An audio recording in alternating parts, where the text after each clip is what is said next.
Hello, everyone. Welcome to the current affairs passage based series that we have just started. This is very, very important for your CLAT prep. And why is that? क्योंकि questions इसी format में आएंगे. एक चीज़ जो आपको याद रखनी है, रीडिंग स्पीड बहुत ज़्यादा बढ़ानी पड़ेगी. क्योंकि 400 वर्ड्स तक तो आपको पढ़ने हैं एक एक पैसेज में, राइट? तो उसी पैसेज से रिलेटेड क्वेश्चंस आएंगे और हम कोशिश करेंगे कि हम अपनी स्पीड बढ़ाएं धीरे धीरे एंड हम अंडरस्टैंड करें what is the nature of these passages. कभी कभी पैसेज में ही आंसर होगा, कभी कभी पैसेज से अनरिलेटेड आंसर होगा. ये चीज़ हमें याद रख लेनी है. बट जब आप कोई आंसर अगर पैसेज में लिखा हुआ है और आपको लगता है कि आंसर कुछ और है, तो हमेशा पैसेज के साथ जाएंगे. यहाँ पे हमें एक्सटर्नल नॉलेज नहीं अप्लाई करनी है. जो पैसेज ने बोल दिया वो पत्थर की लकीर. ओके, लेट अस गो. जो हमारा टॉपिक है वो वक्फ के ऊपर है. सो इन अप्रैल 2025 President Draupadi Murmu gave assent to Waqf Amendment Act 2025, a law that significantly altered the framework governing Waqf properties in India. Religious and charitable endowments recognized under Muslim personal laws. The amendment withdrew statutory recognition for the long-standing concept of Waqf by user. तो हमें ये याद रखना है कि वक्फ bye user हट गया, under which a property could be treated as waqf on the basis of prolonged religious use rather than a formal deed. It also mandated the inclusion of non-Muslim members on Waqf board, and the Central Waqf Council shifted the authority to determine whether the disputed property is government land from Waqf Tribunal to the district collector. तो इसमें कुछ की चीज़ें जो हुई हैं वो हम समझ लेते हैं. ठीक है, सबसे पहले हमने एक अमेंडमेंट पास करी. किसने पास करी अमेंडमेंट? द्रौपदी मुर्मू ने पास करी. प्रेसिडेंट ने एक अमेंडमेंट पास करी. हमने वक्फ बाय यूज़र के कॉन्सेप्ट को हटा दिया. इसका मतलब होता है अगर किसी के पास डीड नहीं है पर प्रोलॉन्ग्ड यूज़ है तो वो उस प्रॉपर्टी की ओनरशिप रखता है. पर उन्होंने बोला नहीं, deed is very very important. उसके बाद हमने जो ट्राइब्यूनल है उसमें नॉन मुस्लिम मेंबर्स डाल दिए. ठीक है,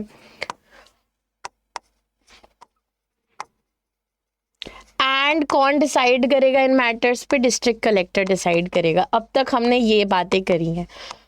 तो जब भी आप एक पैराग्राफ पढ़ते हैं आपको की कॉन्सेप्ट्स आपके दिमाग में आ जाने चाहिए. मैंने भी पैराग्राफ एक ही बार पढ़ा, पर जो 4-5 की चीज़ें थी वो मुझे एक ही गो में समझ आ गई. That is the goal. The legislation triggered strong opposition. Over 70 petitions were filed before the Supreme Court by AIMIM leader Asauddin Owaisi, several members of the parliament in the All India Muslim Personal Law Board and civil society organizations. The petitions argued that amendment discriminated against the Muslim community by imposing restrictions absent from laws governing endowments of other religions. ठीक है, thereby violating Article 14, 15, 25 and 26 of the Constitution. Several BJP ruled states intervened in the support of the law, while Solicitor General defending it as secular administrative reform meant to improve transparency and curb encroachment on public land. तो इस पूरे paragraph में ज़्यादा कोई की information नहीं मिली है. बस बोला है this is anti Muslim law, क्योंकि बाकी रिलीजियस डिनोमिनेशंस को ऐसे रूल्स नहीं फॉलो करने पड़ रहे हैं. A bench led by chief justice Sanjiv Khanna and later by chief justice B R. Gavai. B R. Gavai के बाद अभी चीफ जस्टिस कौन है? सूर्यकांत हैं. Heard the matter over several sittings in its interim order. Interim order मतलब कि बीच का ऑर्डर. अभी हमने फाइनल ऑर्डर नहीं दिया है, बीच का ऑर्डर है. The court declined the stay to stay the act in its entirety but suspended some of its more contentious provisions, including the denotification of registered Waqf property until the final hearing. It also directed that no Waqf property, registered, unregistered or registered by user, be altered or interfered with in the interim. The case remains pending, with the outcome expected to shape the balance between legislative authority over religious endowments and constitutionally protected minority rights. तो इसमें इन्होंने बोल दिया है कि हमने interim order pass कर दिया है. ठीक है, इंटरिम ऑर्डर क्या होता है कि अभी मीनवाइल जो चीज़ें हम फॉलो करेंगे that is our interim order. And इसका मतलब है हम कोई भी वक्फ के साथ छेड़छाड़ अभी के लिए नहीं करेंगे. जो रिजल्ट आएगा वो should be a balance between minority rights as well as administrative functions of the government, right. तो ये सब कुछ बोला गया है. ये कुछ रूल्स है. पैसेज को हमने ध्यान से ऑलरेडी पढ़ लिया है. क्वेश्चंस का हम आंसर करेंगे. जो आंसर्स हैं वो डायरेक्टली नहीं गिवन है और आउटसाइड लीगल नॉलेज लगेगी. This passage actually mirrored the CLAT UG current affairs plus legal reasoning का जो कॉन्सेप्ट है. Okay. First question. Concept of waqf by user treating a property as waqf on the basis of long uninterrupted religious use rather than a deed most closely resembles which principle of property law? क्या ये res judicata है? Obviously not. Res judicata basically होता है. क्या होता है res judicata? Does anybody know what is res judicata?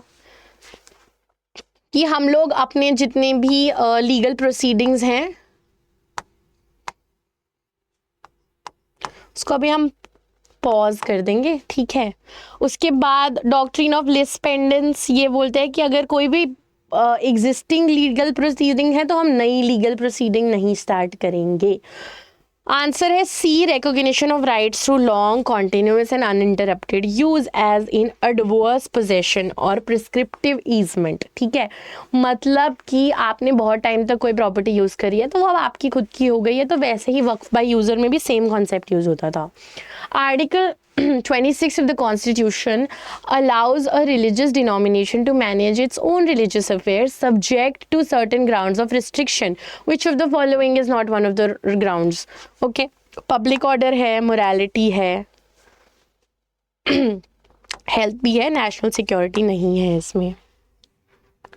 Shifting the power to decide whether disputed property is government land from Waqf tribunals to the district collector most directly raises the concern under which of the constitutional principle? Federalism क्या होता है? जब centre और state को हम differentiate करते हैं, इनकी पावर्स को ओवरलैप नहीं करने देंगे. Doctrine of pith and substance क्या होता है? इसमें हम अनइम्पॉर्टेंट चीज़ों को इग्नोर करते हैं और इम्पॉर्टेंट चीज़ों को हम ध्यान में रखते हैं. इसका आंसर है सेपरेशन ऑफ पावर्स. क्यों? क्योंकि यहाँ पे जो पहले ये एग्जीक्यूटिव ऑफिसर को हमने पावर दे दी है ना, तो यहाँ पे वही हो गया कि लेजिस्लेचर, जुडिशरी और लेजिस्लेटिव फंक्शंस का ओवरलैप हो रहा है.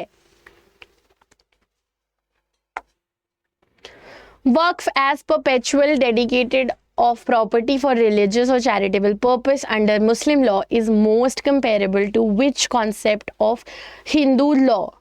तो coparcenary property of course not. ये बेसिकली होता है कि एक कर्ता होता है हिंदू फैमिली में, उसके बच्चे होते हैं और वो कोपार्सनर्स कहलाते हैं और उनको ये प्रॉपर्टी चले जाती है. स्त्री धन इज बेसिकली कोई भी औरत को जो धन मिलता है शादी पे उसको स्त्री धन कहते हैं. ठीक है, ये स्त्री धन का ही कॉन्सेप्ट था जो धीरे धीरे डाउरी में कन्वर्ट हो गया.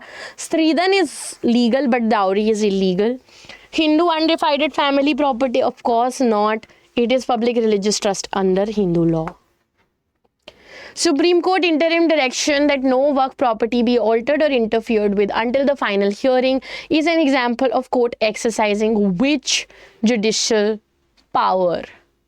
Curative jurisdiction है? नहीं. Advisory jurisdiction है? नहीं. Original jurisdiction है? नहीं. Power to grant interim interlocutory वो है. Trust and trustees, the subject matter under which waqf legislation falls is placed under which list? It is placed under concurrent list. Mandating non-Muslim members on waqf board raises the question of state regulation of religious denominations' own affairs, an issue compared to which landmark case? Keshwananda Bharati was a basic structure case, so of course this is not the answer. Shah Bano case, again this was related to Muslim law but this was about the rights of women. Then we have Indira Gandhi Rajnarayan. No, this was against what Indira Gandhi did in emergency. Rajnarayan brought forth the case.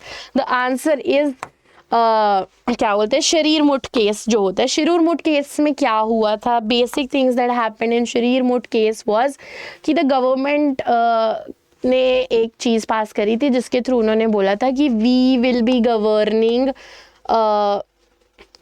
कि how many will be used in this particular मंदिर। तो court ने बोला था कि आप हर चीज़ में, तो एडमिनिस्ट्रेटिव चीज़ों में आप हेल्प कर सकते हो, पर अगर कोई चीज़ ERP में फॉल करता है, इसेंशियल रिलीजियस प्रैक्टिस में, तो आप इस पे रूल्स नहीं बना सकते हो। ये एक की डिस्टिंक्शन दिया था। तो इट इज़ वेरी सिमिलर, क्योंकि अब क्या वक्फ हमारा इसेंशियल रिलीजियस प्रैक्टिस है कि नहीं, यही हमारा सवाल है जो फाइनल ऑर्डर में आंसर होगा। If the supreme court ultimately declares provisions of the act unconstitutional for violating fundamental rights, which combination of article gives it that remedial power. तो ऑब्वियसली आर्टिकल 13 जो है, it voids inconsistent law read with article 32। कोई भी law अगर inconsistent है तो हम उसको हटा देंगे। An interim order that neither strikes down nor fully upholds the statute but suspends only specific operate provisions pending final dispose reflects which stage of judicial review. Is it final adjudication on constitutional validity? No. Is it post decisional review? अभी तो decision आया ही नहीं है, तो of course no. Severability तो obviously बोलेगा कि जो गलत है उसको हम हटा देंगे।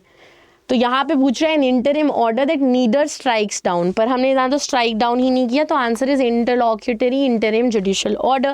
Thanks everybody for watching. Do like, share, comment and subscribe if you like the video. Please press the bell icon. आपको बार बार पता लग जाएगा कि कोई नई वीडियो हमने पोस्ट करी है। 9 to 10 AM I take the Hindu classes. If you have any doubts you can reach out to me on Telegram. My ID is savvy_ma'am_adda247. Let us clear CLAT 2027 together.